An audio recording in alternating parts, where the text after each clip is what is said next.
मैं, मेरा चाचा और मेरी बुआ, हम एक ही स्कूल में पढ़ते थे। स्कूल छोड़ो, एक ही क्लास में थे हम। हमने प्रिंसिपल को एप्लीकेशन भी लिखी थी, आदरणीय प्रधानाचार्य महोदय, हम एक ही परिवार के 3 सदस्य एक क्लास में पढ़ते हैं, कृपया 2 की फीस माफ करें। मेरा नाम विभोर चौधरी है, मैं एक जॉइंट फैमिली से हूं। जॉइंट पता है आपको?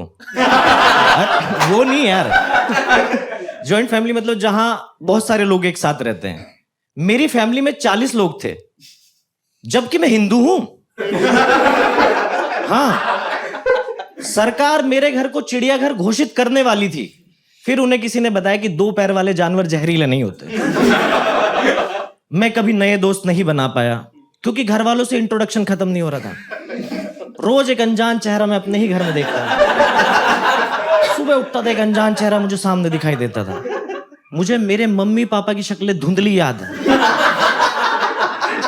क्लियर याद नहीं है। मेरी फैमिली के लोग बढ़े जा रहे थे, कम नहीं हो रहे थे, क्योंकि ना तो बुढ़े मर रहे थे, ना बुआओं की शादी हो रही थी। मेरी 8 बुआएं थी, इतनी तो ऑनर किलिंग के बाद थी।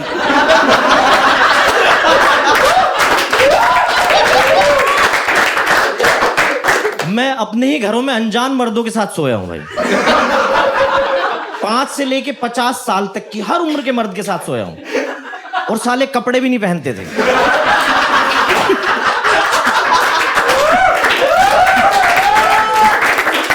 नंगे सोते थे वो। एक बार तो मैं एक अंकल के साथ सोया, सुबह उठा तो अंकल गायब, वहां एक छोटा बच्चा है और उसकी शक्ल मेरे से मिल रही है। मैंने पूछा ये क्या हुआ? फिर एक आई कोई आंटी टाइप की, कह रही वो अंकल को कहीं जाना था तो जगह यहां मिली, बच्चे को यहां सुला दिया। मैंने कहा इसके नैन नक्श मेरे से क्यों मिल रहे हैं? कह रही है तेरा सबसे छोटा भाई। हमारे यहां जनगणना वाले आते थे, हमारा घर गिन के चले जाते थे कि हो चुका।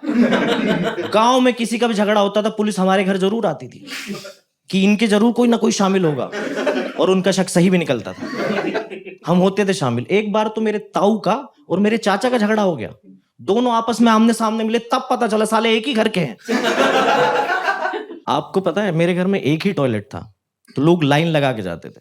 सरकार को पब्लिक टॉयलेट का आइडिया मेरे घर से मिला। मैं, मेरा चाचा और मेरी बुआ, हम एक ही स्कूल में पढ़ते थे। स्कूल छोड़ो, एक ही क्लास में थे हम। हमने प्रिंसिपल को एप्लीकेशन भी लिखी थी, आदरणीय प्रधानाचार्य महोदय, हम एक ही परिवार के 3 सदस्य एक क्लास में पढ़ते हैं, कृपया 2 की फीस माफ करें। उसने कहा माफ तो कर देंगे, पर ये रिश्ता क्या कहलाता है? जनरेशन गैप नाम की कोई चीज है या नहीं है? ये चल रहा था भाई हमारे घर में। और मैं थोड़ा सा बड़ा हुआ, आजकल के बच्चों से मुझे बहुत जलन होती है, क्योंकि एक वर्ड आ गया मार्केट में ना, पेरेंटिंग। हमारे टाइम पे नहीं थी। आजकल का बच्चा रोता है, घर वाले उसे मोबाइल दे देते, लेट सो जा बेटा। हम रोते रहते थे, हमारी मम्मी हमारे काम में लग रही, ताऊ आता था खेत में से काम करके, बच्चा उठाया उछालना शुरू, ले ले ले ले ले मेरा बाबू। ये क्या तरीका है? बच्चा रो रहा है उसको खिलाओ, तू क्यों खेल रहा है? और बाई चांस कैश ड्रॉप हो गया तो अच्छा लगेगा? एक छोटा सा बच्चा मिनी व्हील चेयर ले घूम रहा है, और इनका खिलौनों का बजट नहीं है सालों का, व्हील चेयर का कहां से आएगा? मैं बताऊं, मैं 6 फीट का होता, लेकिन मेरे घर वालों ने मुझे ठोका है, मैं 5.5 फीट का रह गया। माँ बाप तो मारती थी, चाचा ताऊ भी मारते थे, पड़ोसियों को अथॉरिटी दे रखी थी, सक्सेना जी। संकोच नहीं करना, जहां मिले ठोक देना।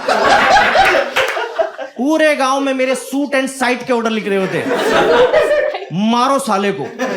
मेरे पापा मेरा एडमिशन करवाने लेके गए स्कूल में, मास्टर जी कह रहे मास्टर जी हमें तो इसकी हड्डी हड्डी दे देना बस, मांस मांस तुम रख लो। और जाते टाइम 500 रुपए भी डाल रहे उसकी जेब में।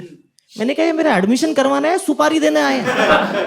और मास्टर भी एक नंबर का कमीना भाई, वो ऐसी जगह मारता था जहां निशान ना पड़े, यहां पिंडलियों पे, पंजों पे मारता था। मैं लगड़ा के चलता था, घर वालों को लगता है कि नशे कर रहा साला। एक दिन मैं लगड़ा के चल रहा था, पापा को लगा मैं दादा की नकल उतार रहा हूं, उन्होंने फिर कूट दिया मुझे। तो ये मेरे साथ चल रहा था भाई, बहुत बुरी हालत थी। एक बार की बात बताता हूँ, सच्ची स्टोरी है। मेरे स्कूल के सामने मामा का घर था। तो उस दिन भारत न्यूजीलैंड का मैच था। मैंने सोचा मामा के घर चला जाता हूँ। गया तो मामा ने कहा एक काम करते हैं, मैच देखते हैं, स्कूल स्कूल छोड़। मैंने कहा जी घर पता चल जाएगा, पिटाई होगी। कह रहा बताएगा कौन, तेरे मेरे बीच की बात है। मैंने कहा ठीक है यार, मेरा मामा कटप्पा थोड़ा ही ना है। उसकी बात पे भरोसा कर लिया। छुट्टी के टाइम मैं घर पहुंच गया। अब मेरा घर लंबा चौड़ा, इधर दादाजी, बड़े ताऊ, छोटे ताऊ, चाचा, बड़े चाचा, फिर हमारा पोर्शन था लास्ट में। मैं घर गया तो सब मेरी तरफ देख के मुस्कुरा रहे। मुझे समझ में नहीं आ रहा क्या हो रहा। मैं पहुंचा, उस दिन मैंने मेरे बाप को पहली बार दिन में घर देखा। वो हमेशा रात को ही आते थे। आते ही बोले और साहबजादे आ गए। मैंने कहा हाँ जी। कहते साहबजादे को खाना दो। मैंने कहा यार हरामजादे कहने वाला आदमी, आज साहबजादे कह रहा है, कुछ तो गड़बड़ है। मैं जैसे ही खाट पे खाना खाने के लिए बैठा, पहला ही निवाला खाया था, गाल पे आवाज आई भटा। मैंने कुछ नहीं सोचा, क्यों मारा कैसे मारा इनको पता चला ही नहीं। दिमाग से एक ही बात निकली, भागो बेंचो। मैं भाग लिया भाई वहां से। मैं पत्ता तोड़ भाग रहा हूं। चाचा ताऊ सबको क्रॉस करता हूं। सामने 5 फुट की दीवार थी। मैं खड़ा का खड़ा कूद गया। मुझे नहीं पता था उधर मेरा ताऊ खड़ा है। ले मेरा बाबू। कैच करा और खेलता हुआ घर ले आया।